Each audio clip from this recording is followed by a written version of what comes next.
Ya. Silakan Ibu. Ya, terima kasih. Bismillahirrahmanirrahim. Assalamualaikum warahmatullahi wabarakatuh.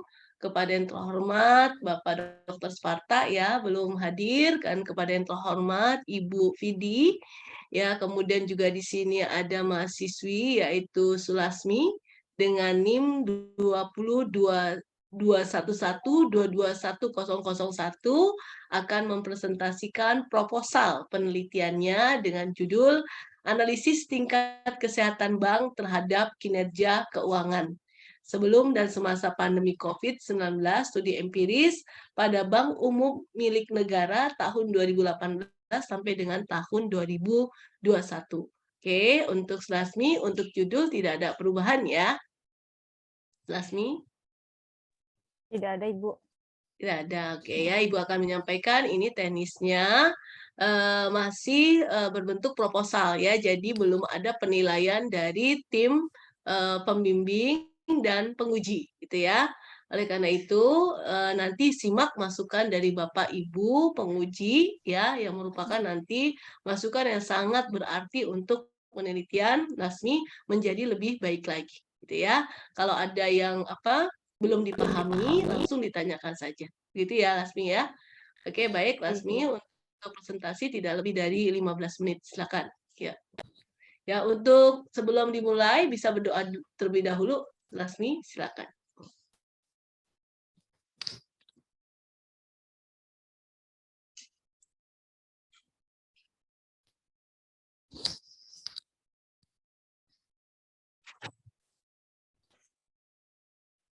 Bismillahirrahmanirrahim. Assalamualaikum warahmatullahi wabarakatuh. Terima kasih kepada Bu Wiwi dan Bu Vidiana dan juga Pak Sparta. Pada malam hari ini saya akan memaparkan proposal penelitian saya yang berjudul Analisis Tingkat Kesehatan Bank terhadap kinerja keuangan sebelum studi empiris pada Bank Umum milik negara tahun 2018 sampai dengan 2021. Saya akan mulai memaparkan proposal saya. Nah, di dalam proposal kali ini saya akan memaparkan mengenai latar belakang, rumusan masalah, tujuan penelitian, manfaat penelitian, landasan teori, objek penelitian, dan juga metodenya. Untuk latar belakang dari penelitian ini sendiri, mengapa peneliti mengambil judul yang tadi sudah disampaikan. Peneliti sangat tertarik karena perbankan di Indonesia ini sendiri mengalami dampak yang cukup signifikan ya terkait dengan pandemi COVID-19 yang terjadi dari rentang waktu 2020 sampai dengan saat sekarang ini. Nah, di masa pemulihan ekonomi itu sendiri, sejumlah sektor ekonomi itu mulai bangkit. Tidak terkecuali itu bank BUMN. Misalnya, bank BUMN itu terdiri dari Bank BRI, Bank Mandiri, Bank BNI, dan juga Bank BTN. Yang mana masing-masing BUMN ini membukukan pertumbuhan keuntungan pada periode dari jangka waktu 2020 sampai dengan 2021. Nah, profit bank BUMN mana ini yang paling tinggi setelah dilihat untuk profit yang paling tinggi itu diduduki oleh Bank BRI atau Bank Rakyat Indonesia.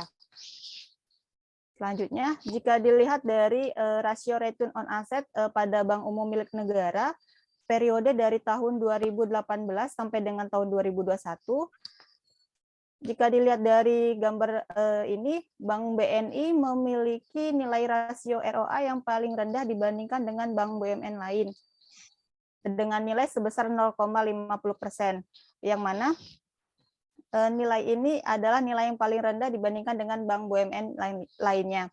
Tapi Bank BNI tetap terus mempertahankan kinerjanya, sehingga pada tahun 2021 Bank BNI mampu menaikkan kinerjanya sebesar 0,9% dibanding tahun 2020. Untuk rumusan masalahnya sendiri, yang pertama, apakah capital adequacy ratio berpengaruh terhadap return on asset? Yang kedua, apakah loan deposit ratio berpengaruh terhadap return on asset? Yang ketiga, apakah net performing loan berpengaruh terhadap return on asset? Dan yang keempat, apakah biaya operasional atau pendapatan operasional berpengaruh terhadap return on asset? Untuk tujuan penelitian ini sendiri itu yang pertama untuk mengetahui dan menganalisis CAR berpengaruh terhadap ROA. Dan yang kedua untuk mengetahui dan menganalisis LDR berpengaruh terhadap ROA. Yang ketiga untuk mengetahui dan menganalisis NPL berpengaruh terhadap ROA. Dan keempat, untuk mengetahui dan menganalisis BOPO berpengaruh terhadap ROA. Nah, untuk selanjutnya, untuk manfaat penelitian. Untuk manfaat penelitian ini sendiri terbagi dua. Yang pertama ada manfaat teoritis dan manfaat praktis. Untuk manfaat teoritis sendiri, ini penilaian ini diharapkan dapat memberikan kontribusi ya terhadap penilaian yang berkaitan dengan kesehatan bank itu sendiri, terutama bank BUMN, dan dapat dijadikan bahan referensi untuk penelitian selanjutnya. Untuk manfaat praktis sendiri, penelitian ini tuh diharapkan dapat memberikan masukan bagi manajemen sehingga dapat memberikan pertimbangan untuk mengukur kinerja keuangan melalui rasio keuangan yang diukur dari tingkat kesehatan ini sendiri. Nah, untuk bagi para investor, hasil penelitian itu diharapkan mampu menjadi bahan pertimbangan untuk menilai kinerja keuangan bank dan pilihan berinvestasi manakah perbankan yang memiliki kinerja keuangan yang paling stabil, terutama di dunia perbankan.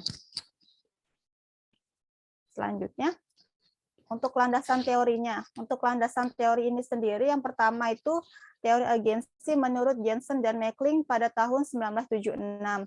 Jadi teori keagenan. Teori keagenan itu sendiri apa? Teori keagenan itu merupakan sebuah kontrak antara manajer atau agen dengan pemilik prinsipal. Yang kedua, landasan teorinya yaitu teori signaling. Teori signaling ini dapat digunakan untuk menilai dapat digunakan pada nilai perusahaan. Teori signaling ini pertama kali dikemukakan oleh Spence pada tahun 1973. Nah, selanjutnya ini sesuai dengan Surat Edaran Bank Indonesia nomor 13/24/DPNP pada tahun 2011. Untuk kerangka penelitiannya sendiri itu ada yang pertama untuk X1-nya CAR atau Capital Adequacy Ratio apakah berpengaruh terhadap ROA. Yang kedua LDR apakah berpengaruh terhadap ROA, NPL apakah berpengaruh terhadap ROA, dan juga BOPO apakah berpengaruh terhadap ROA. Nah, ini penjabaran dari kerangka yang sebelumnya. Yang pertama itu hipotesis 1 apakah CAR itu berpengaruh positif ya. Yang kedua apakah LDR berpengaruh positif terhadap ROA. Yang ketiga apakah NPL berpengaruh negatif terhadap ROA. Dan yang keempat apakah BOPO berpengaruh negatif terhadap ROA. Nah, untuk objek penelitiannya di sini peneliti mengambil dari sektor perbankan, tapi yang diambil adalah bank BUMN milik negara yang terdiri dari Bank Mandiri, Bank BRI, Bank BNI, dan juga Bank BTN. Untuk metode dan model penelitiannya sendiri, untuk desainnya peneliti menggunakan desain kausalitas. Desain kausalitas ini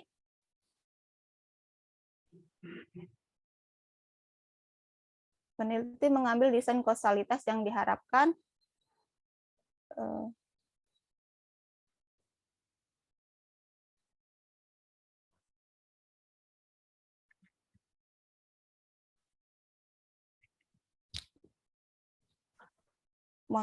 untuk metode dan model penelitiannya, yang pertama desain penelitiannya itu adalah desain kausalitas. Kausalitas ini desain kausalitas ini diharapkan desain kausalitas ini disusun dengan kemungkinan adanya sebab akibat antara masing-masing variabel, apakah berpengaruh antara variabel 1 dan variabel apakah berpengaruh antara variabel independen maupun variabel dependennya. Untuk populasinya sendiri, populasi ini adalah seluruh bank BUMN milik negara yang tadi sudah saya jelaskan di atas, ada 4 bank BUMN. Untuk sampelnya sendiri, untuk sampel dalam penelitian ini itu menggunakan sampel sensus. Sampel sensusnya adalah bank BUMN itu sendiri. Untuk teknik analisis datanya menggunakan software model eFuse versi 10. Dan untuk teknik pengumpulan datanya itu menggunakan data sekunder berupa laporan keuangan triwulan masing-masing bank BUMN pada setiap tahunnya. Jadi setiap tahun itu ada 4 laporan. Untuk identifikasi variabelnya sendiri, yang pertama itu ada CAR. CAR itu apa? Jadi untuk secara garis besarnya CAR itu bertujuan untuk mengukur kecukupan modal bank yang dimiliki untuk menunjang aset. Dan kedua itu ada LDR. Untuk LDR sendiri itu digunakan untuk mengukur jumlah kredit yang diberikan dibandingkan dengan jumlah dana simpanan masyarakat dan modal yang akan digunakan. Dan untuk NPL sendiri itu pengukurannya dari rasio risiko usaha bank yang menunjukkan besarnya rasio kredit bermasalah. Jadi untuk NPL ini lebih kepada kredit bermasalah. Jika NPL-nya tinggi atau naik, maka akan mempengaruhi ROA-nya. Untuk BOPO-nya sendiri, BOPO itu digunakan untuk mengukur tingkat efisiensi dan kemampuan bank dalam melakukan kegiatan operasinya. Untuk BOPO sendiri, jika BOPO mengalami kenaikan, maka ROA-nya akan menyebabkan nilai ROA-nya menurun. Dan di ROA untuk penilaiannya sendiri itu untuk ROA sendiri itu diukur untuk mengetahui profitabilitas suatu bank atau suatu perusahaan. Jadi untuk ROA ini sendiri, ROA yang sehat itu dapat diukur dikategorikan rentang antara 1,25% sampai lebih kecil di 1,5%. Baik, untuk metode yang digunakannya untuk analisis datanya, yang pertama ada uji Chow. Untuk uji Chow, dan yang kedua itu ada uji Hausman. Untuk yang ketiga ada uji normalitas, yang keempat uji multikolinearitas, yang kelima ada uji heteroskedastisitas. Selanjutnya ada uji autokorelasi dan ada uji statistik T. Nah, untuk analisis data ini sendiri menggunakan analisis data regresi berganda. Demikian yang dapat saya sampaikan. Untuk lebih dan kurangnya mohon arahan dan bimbingannya kepada Bu Wiwi dan Bu Pak Sparta sudah hadir. Oh, Pak Sparta juga. Terima kasih, Bu, Bapak. Ya, baik ya, Rasmi sudah presentasi ya. Di sini ada Pak Dr. Sparta. Monggo Pak, silakan memberikan masukan Pak. Bisa Iya. Mbak Rasmi. Iya. Iya, Pak Sparta, sehat Pak. Alhamdulillah, tuh bikin apa Mbak Rasmi? Alhamdulillah sehat Pak. Tadi dimulai dulu ya Pak Sparta karena kemalaman. Iya. Ya, Mbak, Pak. bikin apa Mbak Rasmi? Saya judulnya ini Pak, mengambil judul analisis tingkat kesehatan bank terhadap kinerja keuangan Pak. Tapi saya lebih fokusnya kepada bank BUMN. Bank BUMN sedikit dong berarti. Iya Pak, ada 4 bank BUMN Pak Sparta. Berapa tahun? Rentang waktu dari 2018 sampai 2021. 18, 19, 20, 21, 4 tahun. Iya Pak. Pakai 16. 16 cuma datanya. Triwulan kan, pakai triwulan iya, ya? Pak. Kuartal, ambilnya Pak. triwulan Kuartal. Pak Sparta. Oh, triwulan. Iya Pak. Triwulan itu hati-hati ambil triwulan, karena kalau triwulan itu di regresi itu pasti dia membandingkan tahun sekarang sama tahun sebelumnya. Padahal triwulan itu kan beda, kan dia kumulatif itu. Jadi kumulatif, jadi misalnya tingkat kesehatan bank untuk triwulan 2 itu masuk juga triwulan 1 kan. Ya, Pak. Nah, jadi kalau di regresi itu pasti dia mengkomparasi triwulan 2 dengan triwulan 1 itu nggak tepat kan. Kalau komparasi di triwulan 2 ada dia sendiri kok gitu. Itu juga triwulan 3. Nah, triwulan 4 kan udah masuk laporan audit. Laporan audit kan. Audit itu mencakup semua triwulan 1, 2, 3 dalamnya.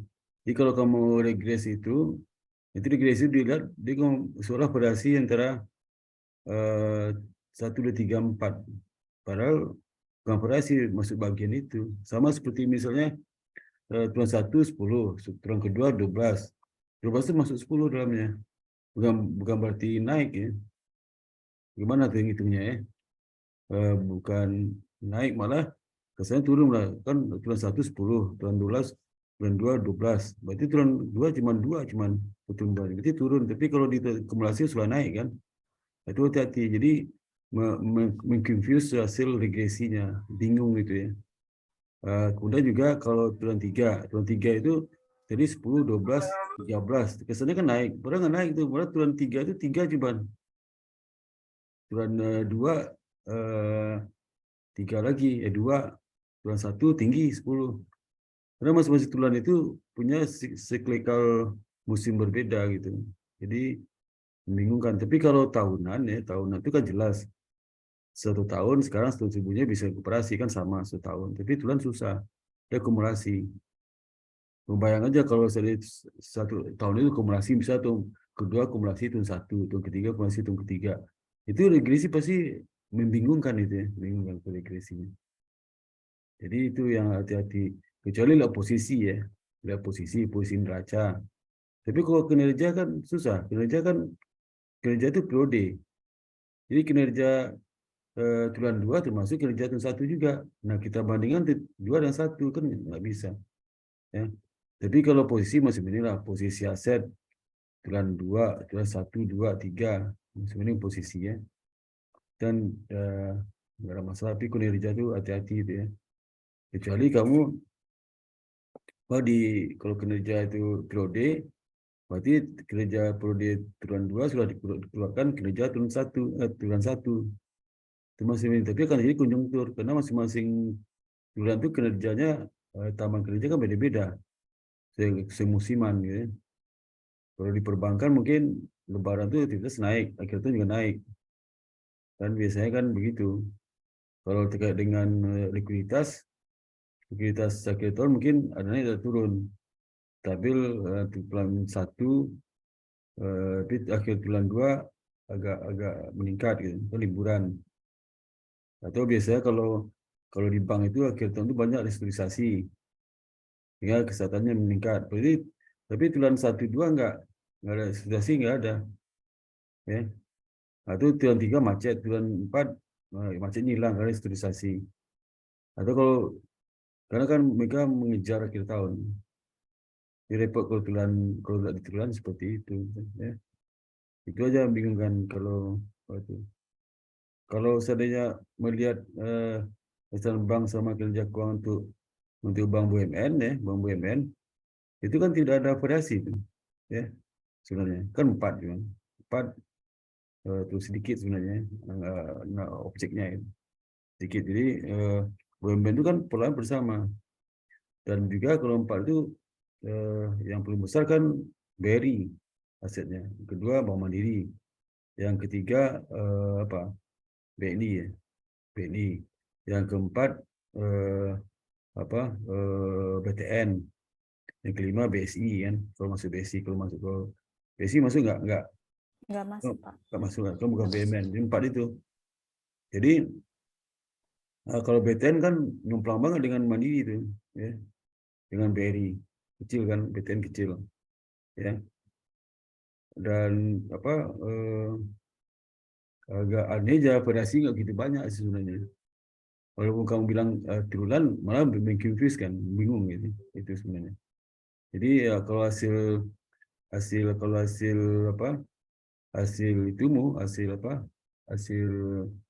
regresi nanti itu nggak ada komparasi. kesambang dengan kalau BUMN, ya BUMN aja. Itu ada apa gitu BUMN. Apakah BUMN bagus apa enggak? Nggak jelas juga kan seperti itu misalnya. Jadi tanggung sih kalau bikin itu kan. Padahal kalau kita lihat kalau kamu ngambil semua bank kan nggak ada masalah kan, nggak ada masalah. Tahunan lebih bagus pada bulan.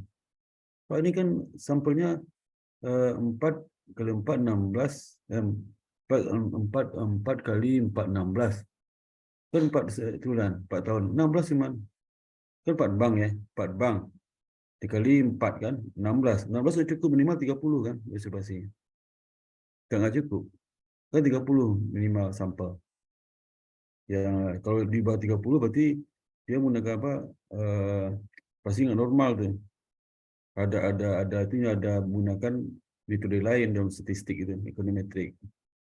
Mungkin bingung lagi kamu itu ya. Jadi nggak itu Mbak Sulasmi.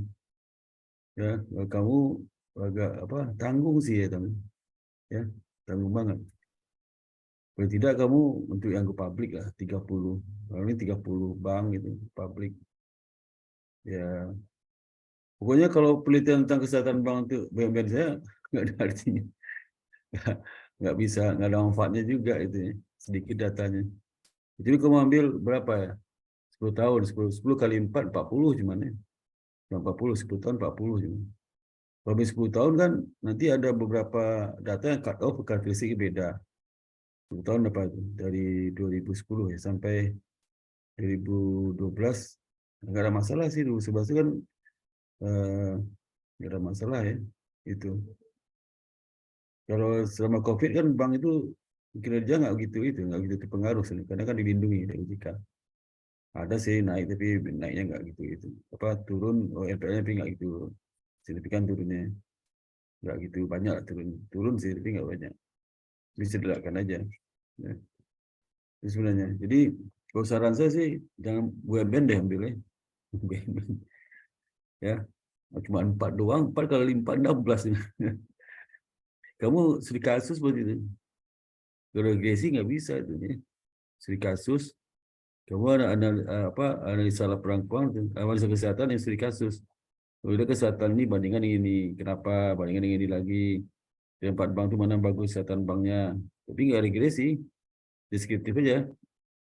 Deskriptif, ya. Tapi untuk apa bandingkan sama BUMN? Nggak ada guna juga bandingkan sama BUMN.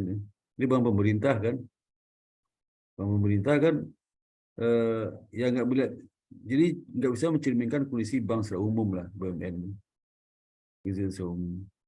Kalau kita banding sama bank pemerintah, dia punya karakteristik berbeda. Misal BNI, karakteristik BNI beda sama Bank Mandiri, beda sama BRI, beda sama BTN gitu ya. Beda banget tuh. Kalau BNI itu nggak bisa dibandingkan dengan Mandiri itu, susah dibandingin itu. Ya. Kalau Mandiri banding dengan BRI nggak bisa sama sekali dibandingin itu. Apalagi dibanding BTN. Ya. Tapi kalau ambil keseluruhan semua bank publik masih mending perbedaan itu akan hilang dengan ada variable control. Bisa size, itu bisa karakteristik leverage, karakteristik dari dari aset, ya. Itu bisa juga itu bisa menghilangkan perbedaan itu keseluruhan. Tapi kalau hanya 4 kan susah, ya. Nggak ada maknanya gitu. Ya. Itu sebenarnya Sulasmi ya. Jadi kamu tanggung, kamu itu kalau bikin ini ya, 4 bank sama 30 bank, beda dikit kok kan. Data sudah ada, tinggal rekap aja. Paling mereka seminggu selesai itu 30 bank itu. Kecuali kamu merekapnya, Kak saya dulu di S3 kan 1.500 data observasi. Itu 7 bulan rekapnya. Ada banyak hitung juga, tapi kalau 30 bank, paling 2 minggu selesai. Ya. Masuk regresi 15 menit sampai sehari selesai mulanya. Terus analisis seminggu, 2 minggu selesai, 3 minggu selesai, sebulan selesai lah. Ya. 30 bank.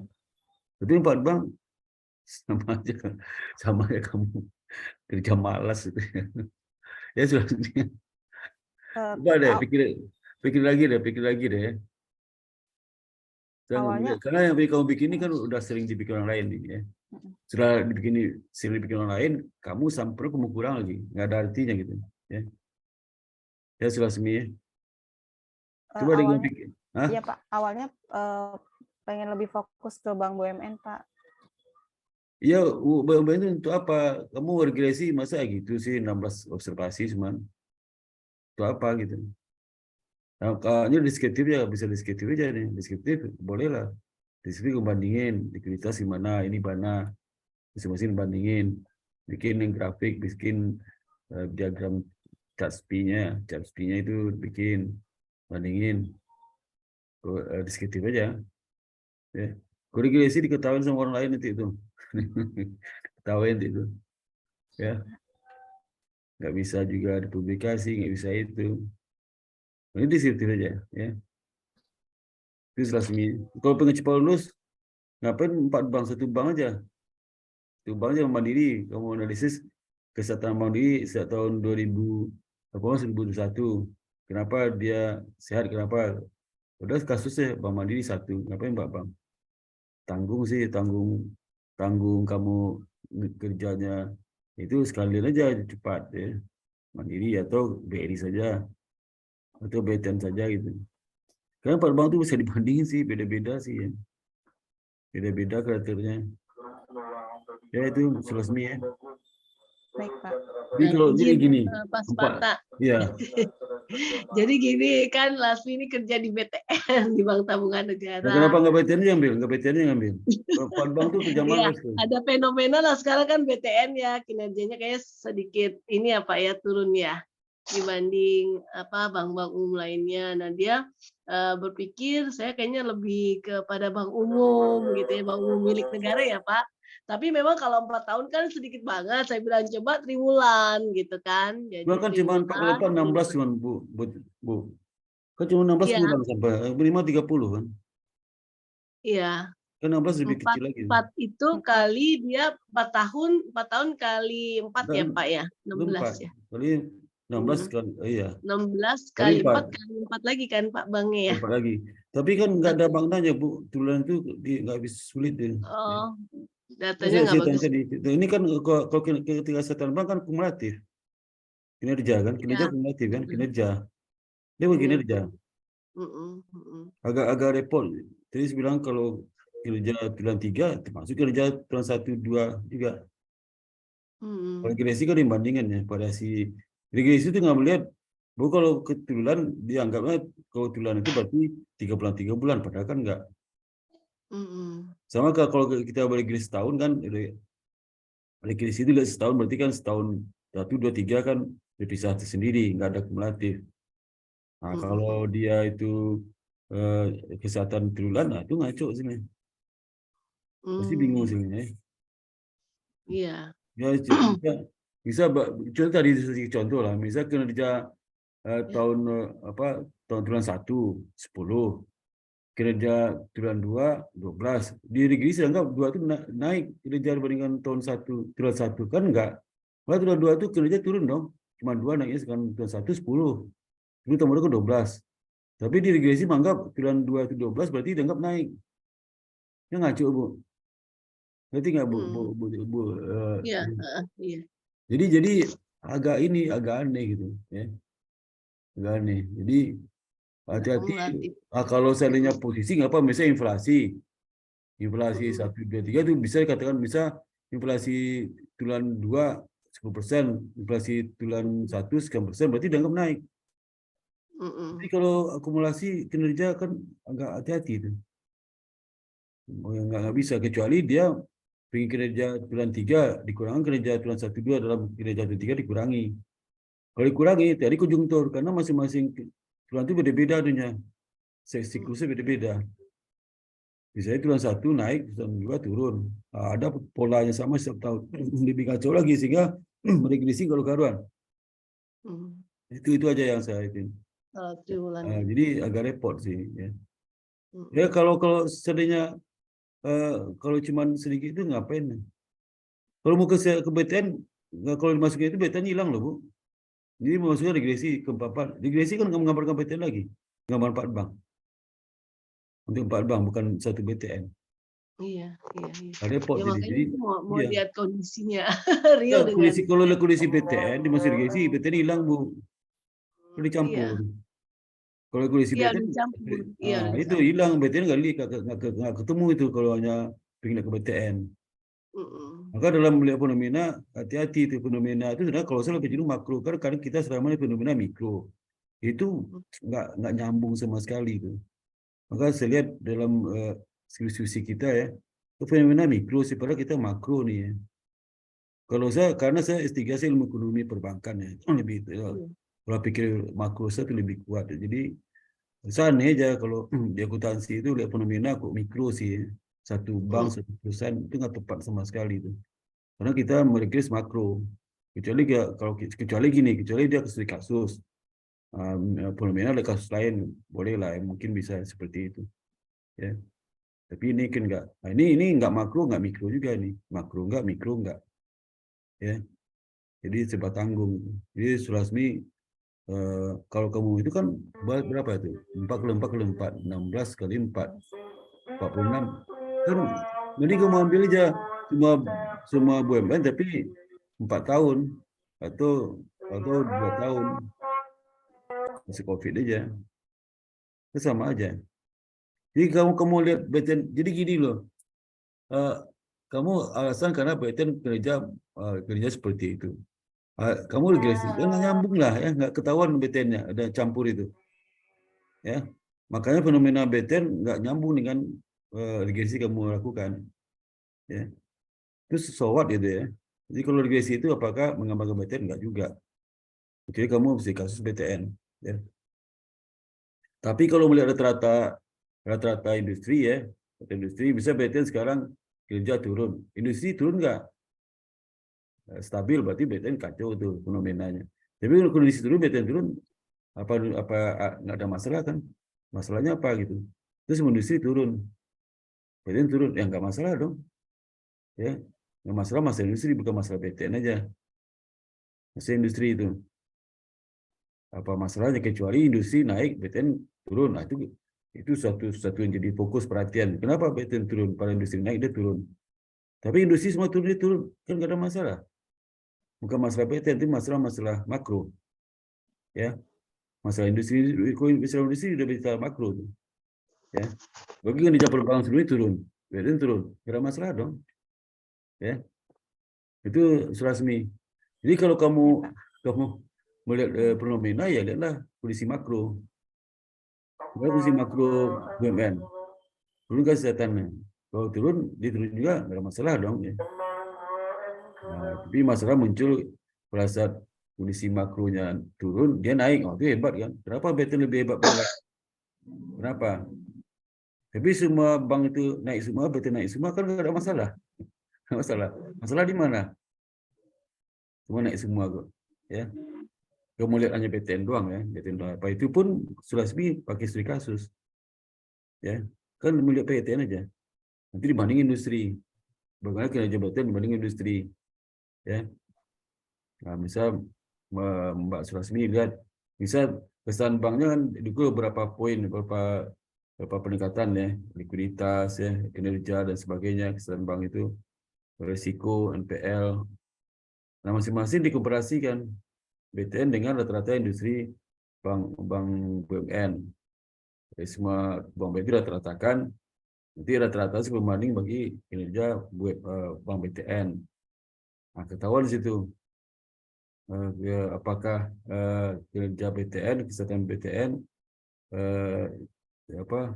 menyimpang dengan industri nggak? Industri nggak sesuai, kenapa? Jawablah, dia dianalisis laporan keuangannya. Nah, itu baru alasan Mbak Sulasmi melihat BTN-nya kenapa kerja turun. Oh, cocok. Jadi ada solusi bagi BTN, ada solusinya. Ada solusi. Kalau ini nggak ada solusi BTN. Kalau gimana BTN? Masalah apa? Kalau udah kecampur, ya, kecampur. Itu aja, ya, Mbak Sulasmi. Jadi studi kasus, coba studi kasus aja, deskriptif aja. Rata-rata BUMN, masing-masing poin itu dibandingkan dengan BTN-nya. Apakah rata-rata di bawah rata-rata? Kalau rata-rata kenapa, di bawah rata-rata kenapa? Ya.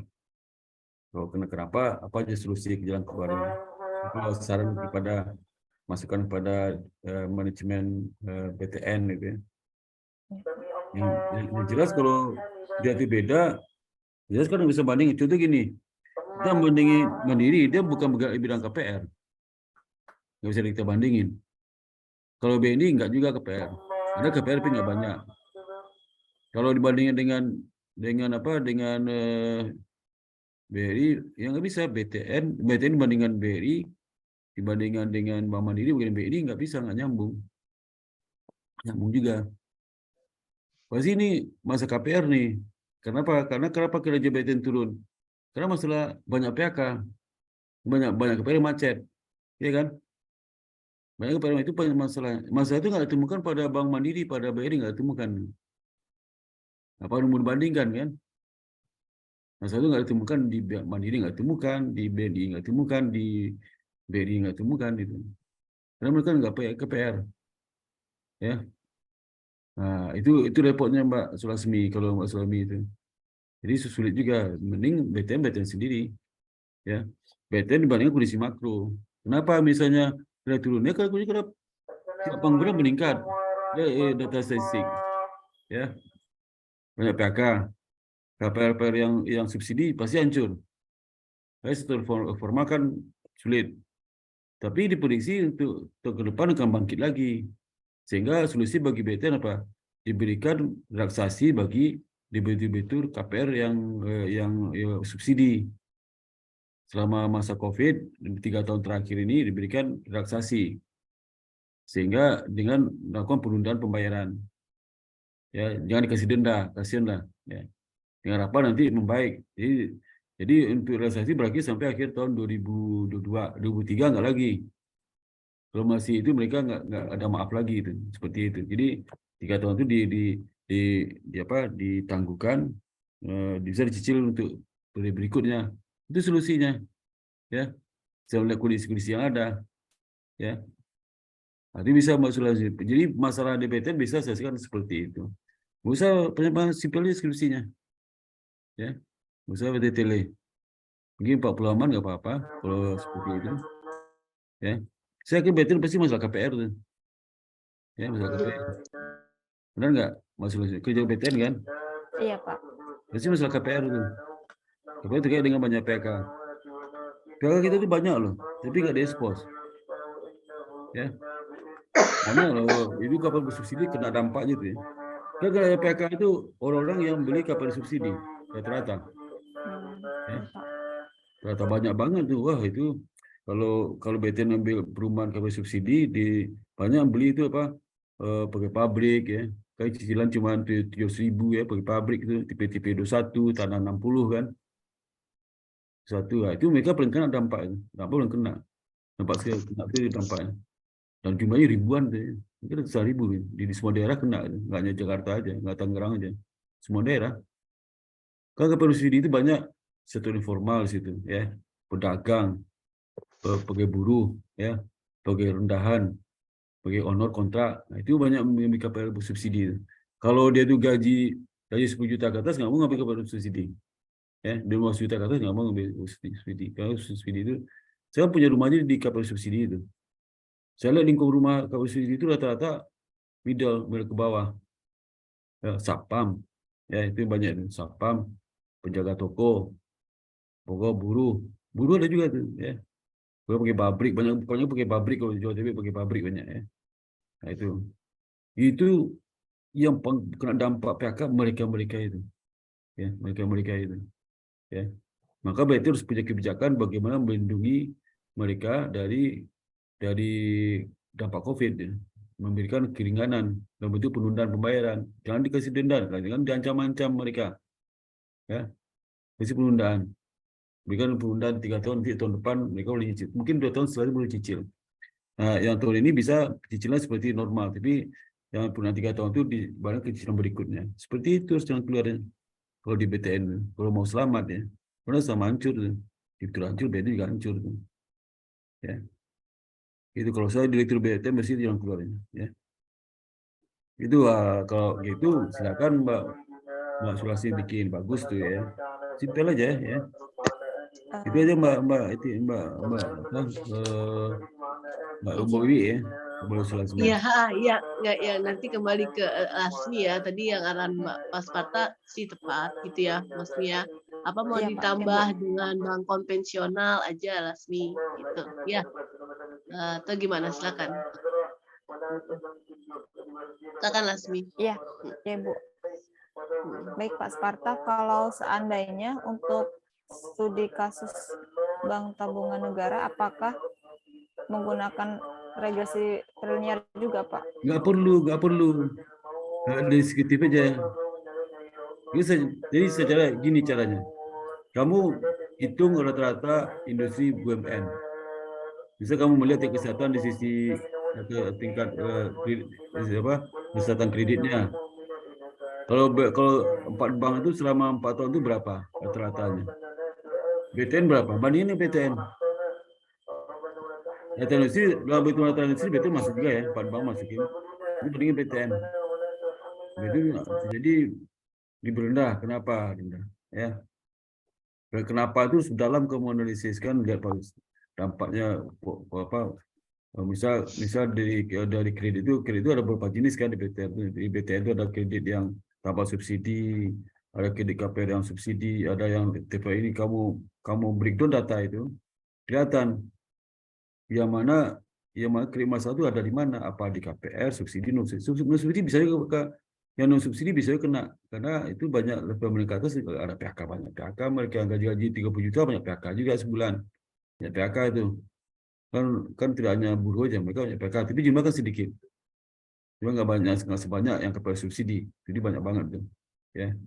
Di situ kamu lihat, jadi yang perlu jadi perhatian apakah KPR subsidi atau non subsidi, lihat itu total jumlahnya berapa ya, karena secara rata kredit secara BUMN bagus, ini enggak ya. Itu bahas seperti itu. Apa yang keluarnya?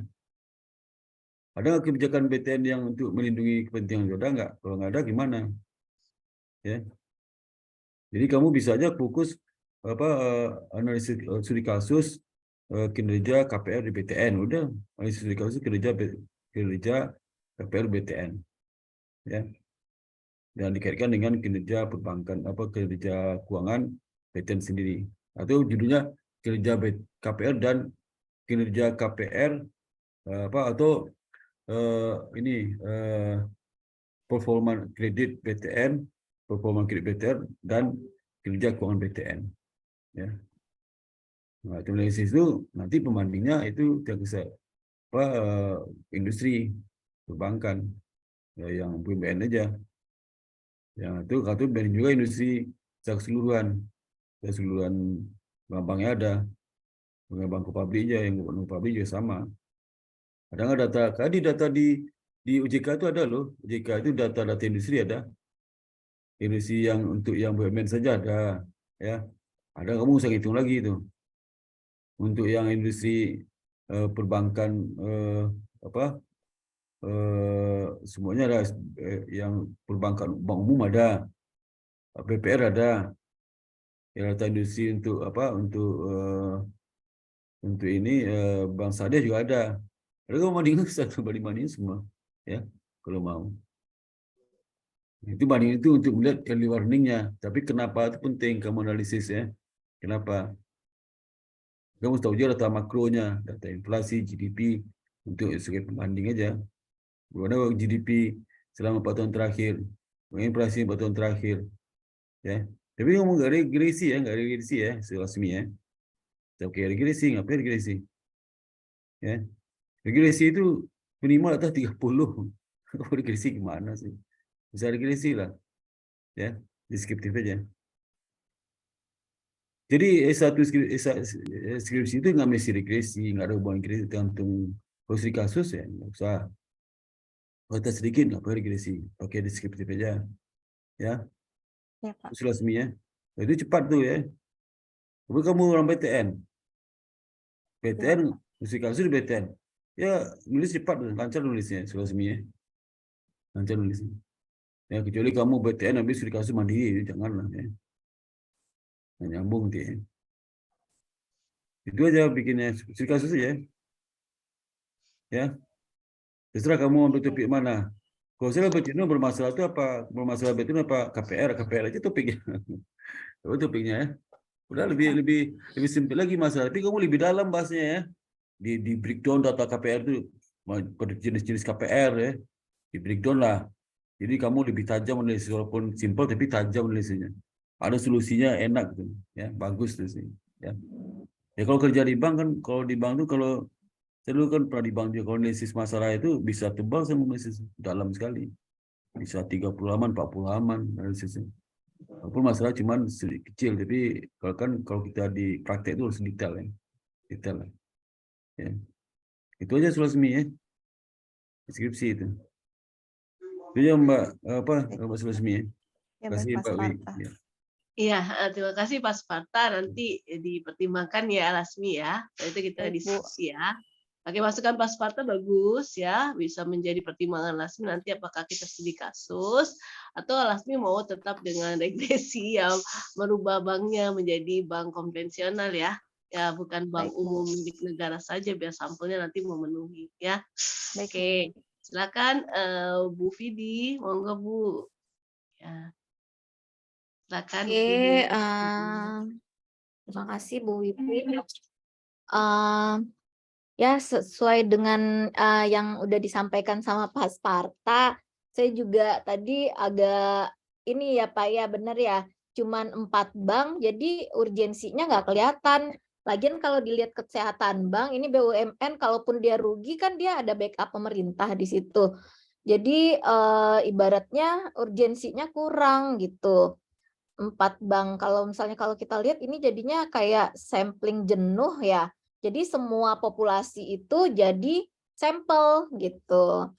Dan setuju juga ini kayak tugas mahasiswa, tugas besar mahasiswa di akhir semester pernah diberikan seperti ini. Jadi ya malah tugas mahasiswa itu juga lebih kompleks loh.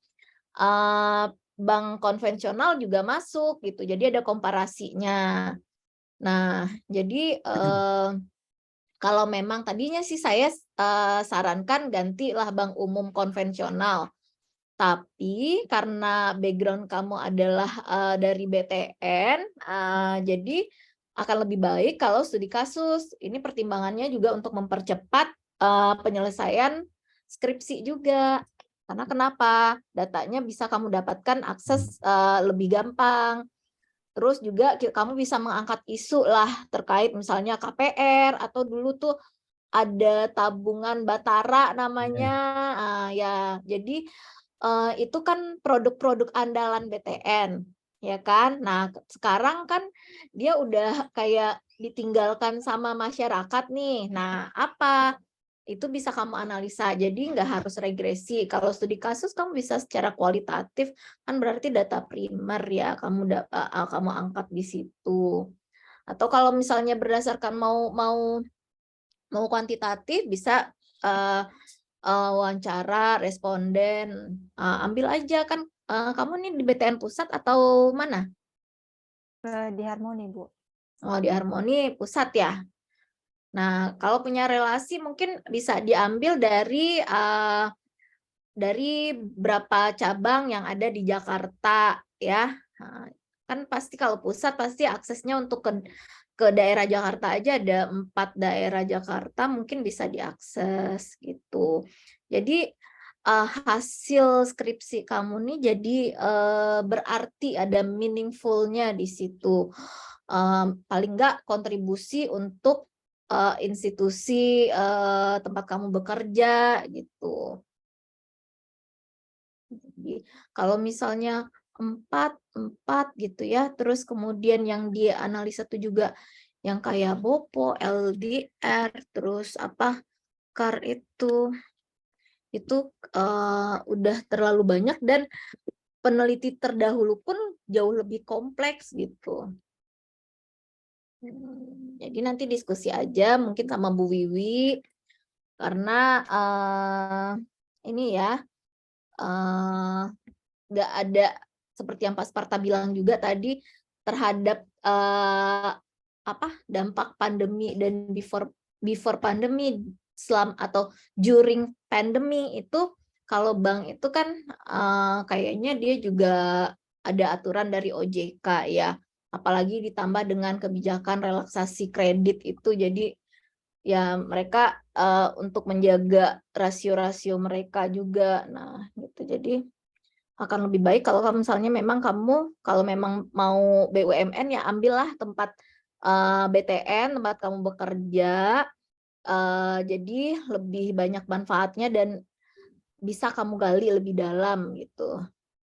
Gitu sih dari saya. Jadi tadi saya udah nambahin ini catatan di sini ya, karena saya lihat nggak ada notulen ya. Jadi saya komen aja di Word kamu. Jadi salah satunya di bab 3-nya masih kurang, tapi kalau seandainya memang kamu rombak jadi studi kasus, jadi komen-komen saya ini diabaikan saja nanti gitu. Aja sih. Jadi kalau misalnya dengan harapan kami juga berharap ya Pak Sparta ya, karena objek yang nanti diambil sama Sulasmi itu BTN, jadi harapannya juga bisa lebih cepat nih akses datanya dan sidangnya dia bisa misalnya sesuai target gitu. Jadi jangan khawatir ini akan memperlambat, oh saya harus ganti ini nih, ganti ini. Tapi kamu lebih fokus gitu. Kamu lebih fokus, akses data ada, dan angkatlah isu-isu yang kira-kira menarik untuk dibahas. Salah satunya tadi KPR. Kan ibaratnya BTN ini adalah pionir ya dari untuk pembiayaan kepemilikan rumah. Nah, tuh. Nah, gitu. Jadi itu sangat menarik dibahas. Jadi nggak usah khawatir. Kamu bisa juga cari referensi jurnal, banyak studi-studi kasus terkait Bank BUMN, apa aja yang diangkat, mungkin bisa jadi inspirasi kamu gitu. Kira-kira yang akses data yang bisa kamu peroleh dengan gampang apa nih isunya gitu. Gitu. Oke, dari saya itu aja Bu Wiwi, Pak Sparta, terima kasih. Bu Vidi, Pak Sparta atas masukannya. Ya nanti kita bicarakan ya Lasmi ya, karena sesibuk apapun kan kamu harus menyelesaikan studi ini gitu ya. Tadi mau ambil yang ya yang kamu bisa jangkau gitu ya. Tapi masukan dari Bapak Ibu dosen ya, ini sangat bermanfaat ya Lasmi ya. Nanti kesanggupan Lasmi aja gimana studi kasus kah, karena Pak Sparta, Bu Vidi ini walaupun Lasmi di pusat, cuman Lasmi terbatas ya hanya di front office ya Lasmi ya. Untuk wawancara kayaknya ke atas-atasan tuh sulit sekali, saya juga heran gitu ya. Data laporan keuangan aja. Iya, data laporan keuangan aja berarti yang udah dipublish ya Pak ya. Iya. Sulit gitu ya Lasmi ya untuk menembus ke atasan mencari informasi itu sulit sekali, sampai saya juga aduh kan kamu orang BTN Lasmi gitu ya, tapi sulit gitu ya. Itu jadi kondisinya gitu ya Lasmi ya. Ya udah nanti kita diskusikan. Biasanya Bu Wi, biasanya kalau kan mereka punya buletin tuh masih Bang. Iya Pak. Buletin itu benar di antara karyawan, dia tahu masalah-masalah apa di BTN tahu kok dia. Gitu dicari ya Lasmi ya, sekali ngobrol. Karena ini Sulasmi yang ngambil saya kemarin ini. Iya Pak. Kok udah ujian aja kamu? Ekstensi Pak. Hah? Ekstensi, Lasmi ekstensi Pak. Oh, jadi kamu ambil skripsi saat akuntansi bank bersama? Iya. Oh, ambil skripsi sama akuntansi bank sama. Iya. Oh, kaget loh, ini Sulasmi baru kemarin nilai keluar tuh. Oh iya. Iya Pak. Yo, Sulasmi ini. Saya pikir Sulasmi mana nih? Kok kita pernah ketemu baru kemarin, tapi nggak mungkinnya masa udah ujian aja. Karena kemarin itu Pak metodenya sama saya gitu kan. Oh itu iya. Jadi didampingin dia buat proposal gitu. Iya, saya bilang semampunya gimana, karena kerjanya padat sekali. Untuk ujian ini aja hari ini kita minta jam 4 dia nggak bisa karena baru pulang jam 4 katanya. Sulasmi kerja di bagian apa di BTN? Di customer service Pak. Oh CS, oh iya. Pak. Oh CS kan biasa on time pulang, tenggo pulang. Kalau di Harmoni suka molor Pak. Suka molor. Iya Pak. Waktu saya di bank pemerintah itu ke tele itu pulang tepat jam 4:30 pulang jam 3 dengan duit. Enggak, Pak. Sering banyak transaksi, Pak.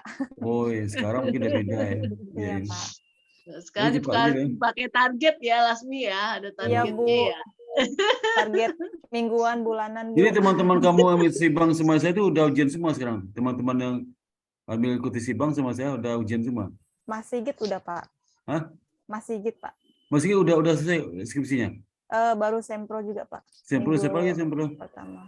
Baru Pak Sigit, baru Mas Iya, Sigit aja, Pak. Oh iya, yaudah. Nanti kamu perbaiki yang mana kamu bikin, yang penting.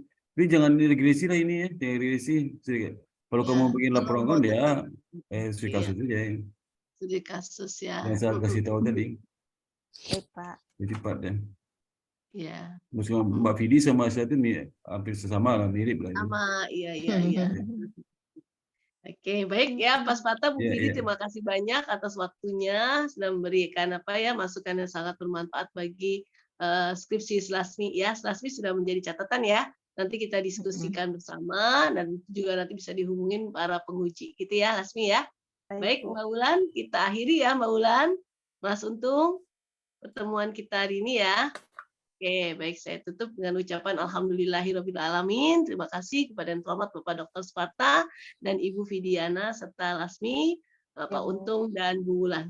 Assalamualaikum warahmatullahi wabarakatuh. Waalaikumsalam. Waalaikumsalam warahmatullahi wabarakatuh. Terima kasih Bu Vidi. Mas Pak Vidi. Makasih Pak Vidi, Pak Sparta. Ya, Mbak Vidi kapan ujiannya? Kata mau dokter. Ujian Mbak Vidi. apa? Baru juga semester 5, Pak.